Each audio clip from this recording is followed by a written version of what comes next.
नमस्कार, मी ऋषी देसाई. तुम्हा सगळ्यांचं गाथा शौर्याची या विशेष कार्यक्रमात स्वागत. गाथा शौर्याचीच्या आजच्या भागात आपण अशा एका महान शासकाची, योद्ध्याची आणि सर्वश्रुत अशा धनुर्धराची गाथा जाणून घेणार आहोत, ज्यांच्या कार्यकर्तृत्वाचा डंका आलम हिंदुस्थानवर पसरला होता. आणि त्या असामान्य योद्ध्या म्हणजे राजमाता अहिल्याबाई होळकर. अहिल्याबाई होळकर यांनी अनेक युद्धांमध्ये साहसी योद्ध्यांप्रमाणे विचारपूर्वक निर्णय घेत युद्धाचं नेतृत्व केलं आणि विजय संपादन करून दिला. शिवाय अहिल्याबाई अशा शासकांपैकी एक होत्या ज्या आपल्या प्रांताच्या रक्षणार्थ आणि अन्यायाविरुद्ध आक्रमण करण्यास कधीही मागे पुढे पाहत नसत. महाराणी अहिल्याबाईंची ओळख मावळ प्रांताच्या राजमाता म्हणून होती. त्यांच्यातील अद्भुत साहसाला आणि अदम्य प्रतिभेला पाहून मोठमोठे राजे आणि प्रभावशाली शासक देखील आश्चर्यचकित होत असत. अहिल्याबाई महिलांच्या सशक्तीकरणाच्या बाजूने होत्या. स्त्रियांची परिस्थिती बदलण्याकरता त्यांनी खूप प्रयत्न केले. विधवा स्त्रियांना त्यांचा हक्क मिळवून देण्याकरता अहिल्याबाईंनी कायद्यात बदल करत विधवा महिलांना त्यांच्या पतीच्या संपत्तीत अधिकार मिळवून दिला आणि त्याचबरोबर मूल दत्तक घेण्याचा देखील हक्क प्राप्त करून दिला. अहिल्याबाईंचं हृदय दया, परोपकार, निष्ठा या भावनांनी ओतप्रोत भरलेलं होतं. म्हणूनच त्यांना करुणेची देवी, कुशल समाजसेविका अशा भूषणांनी ओळखलं जायचं. कुशल, शूरवीर मराठा प्रांताच्या महाराणी अहिल्याबाई होळकर यांचा जन्म 31 मे 1725 रोजी महाराष्ट्रातील अहमदनगर जिल्ह्यात जामखेड नजीकच्या चौंडी या गावी झाला.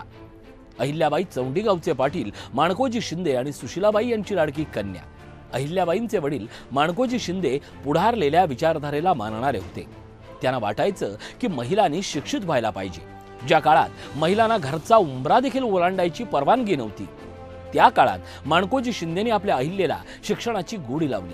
अहिल्याबाईंचं बरंचसं शिक्षण आपल्या वडिलांकडे झालं. बालपणापासून अहिल्याबाई विलक्षण प्रतिभेच्या धनी होत्या. कोणताही विषय त्यांना फार लवकर अवगत होत असे. पुढे आपल्यातील अद्भुत साहस आणि विलक्षण प्रतिभेनं त्यांनी सगळ्यांनाच अवाक करून सोडलं. अत्यंत प्रतिकूल परिस्थितीत आणि कठीण संघर्षाच्या काळात देखील विचलित न होता त्याने आपलं लक्ष्य प्राप्त केलं आणि पुढे त्या अवघ्या विश्वाकरताच एक आदर्श ठरल्या. बालपणापासूनच अहिल्याबाईंमध्ये दया, परोपकार, प्रेम, सेवाभाव या भावना उपजतच होत्या.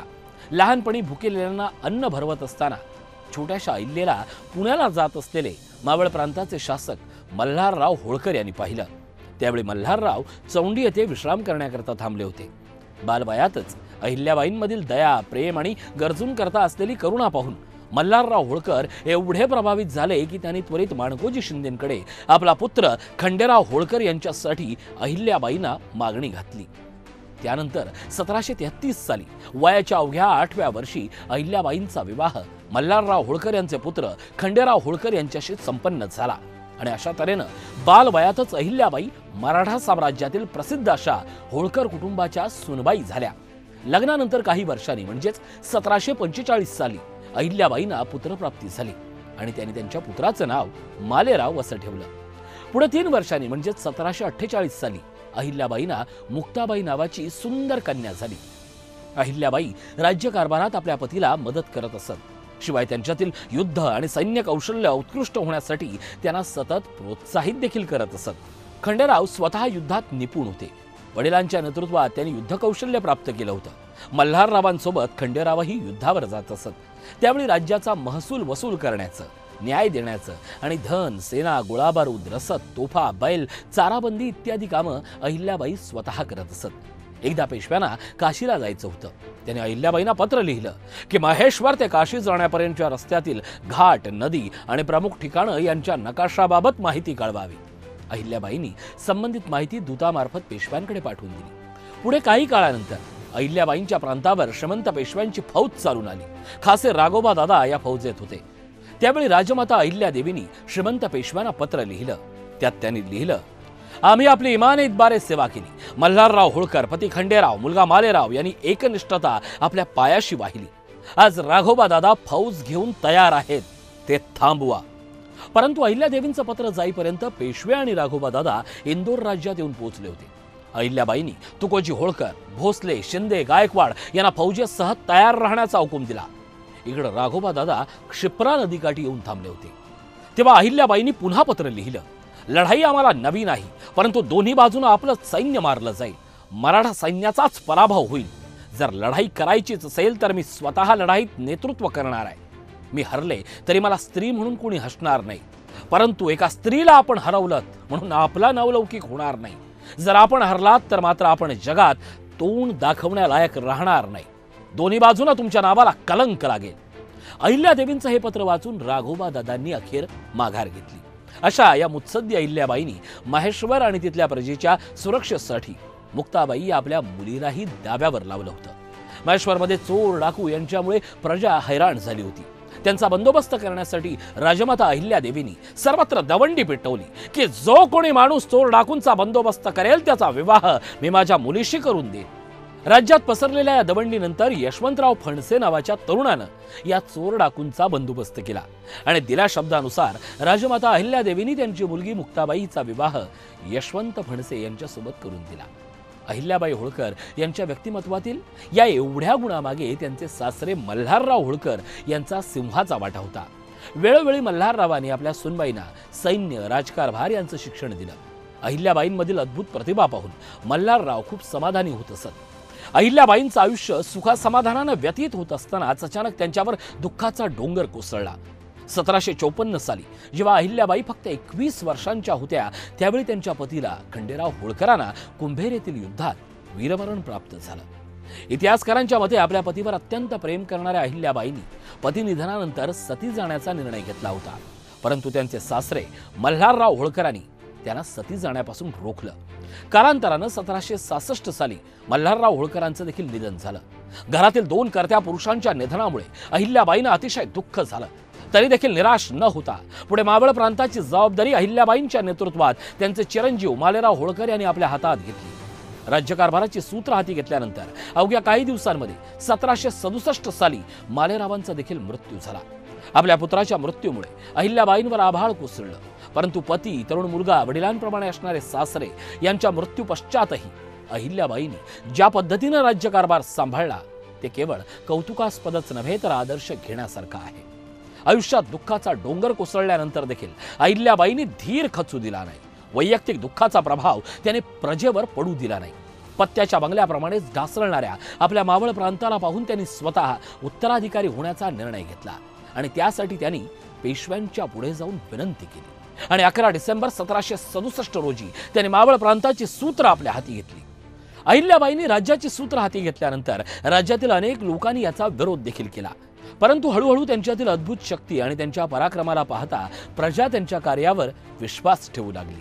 इतिहासातील सर्वात पराक्रमी आणि कुशल योद्ध्या महाराणी अहिल्याबाई होळकर यांनी माळवा प्रांताची सूत्र हाती घेतल्यानंतर मल्हाररावांचे दत्तक पुत्र आणि सगळ्यात विश्वासू सुभेदार तुकोजीराव होळकर यांना सैन्याचा प्रधान सेनापती म्हणून नियुक्त करण्यात आलं. आपल्या कार्यकाळात अहिल्याबाईंनी अनेकदा युद्धात प्रभावशाली रणनीती आखत सैन्याचं कुशल नेतृत्व केलं. आपल्या प्रजेच्या रक्षणार्थ अहिल्याबाई सतत तत्पर राहत असत. युद्धप्रसंगी हत्तीवर स्वार होऊन अहिल्याबाई एखाद्या पराक्रमी योद्ध्याप्रमाणे शत्रूवर बाण चालवत असत. ज्या काळात अहिल्याबाईंनी राज्याची सूत्र आपल्या हातात घेतली त्यावेळी राज्यात अशांततेचं वातावरण पसरलं होतं. राज्यात मोठ्या प्रमाणात चोरी, लुटमारी, हत्या या घटनांमध्ये वाढ झाली होती. मात्र आपल्या कुशल नेतृत्वामुळे या साऱ्यावर अंकुश आणण्यात अहिल्याबाई यशस्वी झाल्या आणि आपल्या नेतृत्वात त्यांना प्रांतात शांतता आणि सुरक्षेचं वातावरण स्थापन करण्यात यश आलं. पुढे त्यांच्या राज्याचा कला, व्यवसाय, शिक्षण या क्षेत्रात उत्तम विकास झाला. कालांतरानं अहिल्याबाईंच्या शौर्य आणि साहसाची चर्चा अवघ्या विश्वात होऊ लागली. त्या एक दूरदृष्टिकोन बाळगणाऱ्या शासक होत्या. आपल्यातील नैपुण्यानं त्या शत्रूचा हेतू ओळखून घेत असत. ज्यावेळेस पेशव्यांना एका प्रकरणात इंग्रजांचा दुष्ट हेतू लक्षात आला नाही त्यावेळी अहिल्याबाईंनी पुढे होत पेशव्यांना त्याविषयी अवगत केलं होतं. महान शासक अहिल्याबाईंनी आपल्या राज्याच्या विस्ताराकरता अनेक चांगली कामं केली.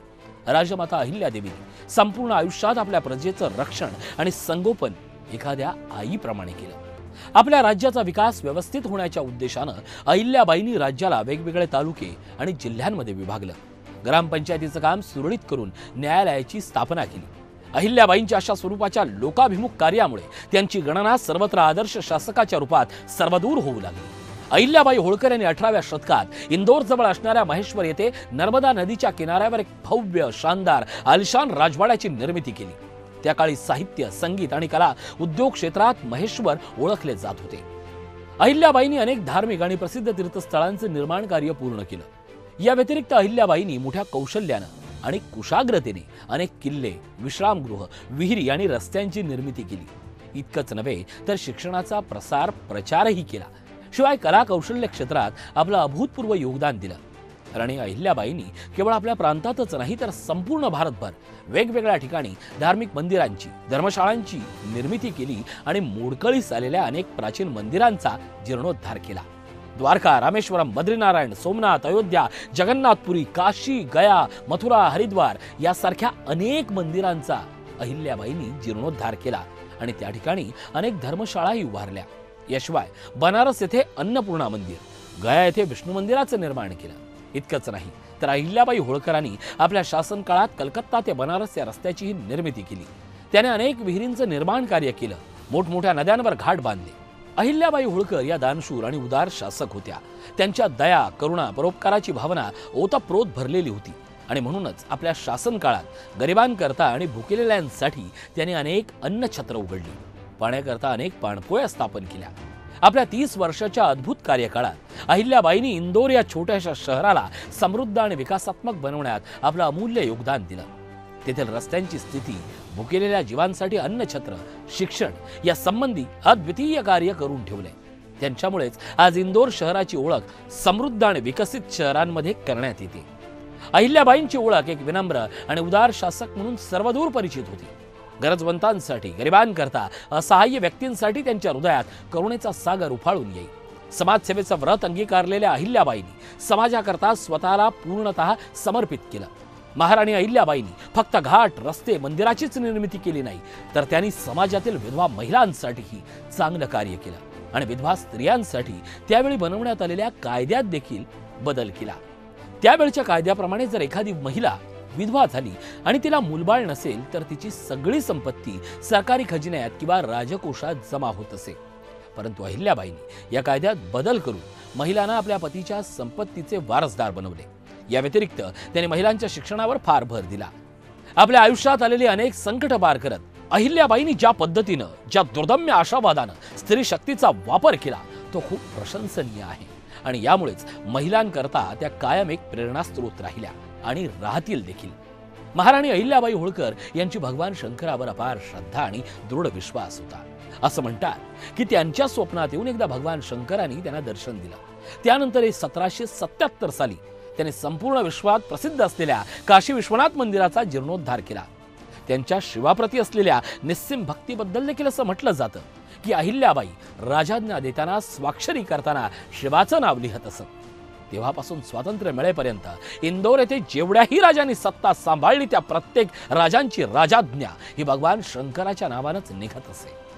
आपल्या प्रजेच्या हितासाठी सतत कार्य करत असणाऱ्या आदर्श शासक अहिल्याबाई होळकर यांना 13 ऑगस्ट 1795 साली प्रकृती अस्वास्थ्यामुळे देवाज्ञा झाली. परंतु त्यांच्यातील उदारता आणि समाजाकरता केलेल्या असंख्य कार्यामुळे त्या आजही सगळ्यांच्या स्मरणात आहेत आणि यापुढेही राहतील. आपल्या आयुष्यात आलेल्या असंख्य अडचणी, संघर्ष याला तोंड देत त्या एकाकी झुंज देत लढत राहिल्या. कधीही परिस्थितीला शरण गेल्या नाहीत आणि आपल्या लक्ष्याप्रती प्रामाणिक राहत पुढे जात राहिल्या. प्रतिकूल परिस्थितीत देखील एका आईसारखा त्यांनी आपल्या प्रजेचा सांभाळ केला.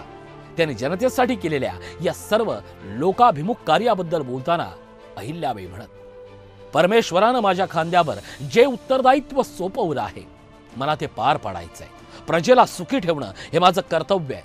मी माझ्या प्रत्येक कर्माप्रती जबाबदार आहे. सामर्थ्य आणि सत्तेच्या बळावर मी इथे जे काही करते आहे त्याचा ईश्वराच्या दरबारी मला उत्तर द्यावं लागणार आहे.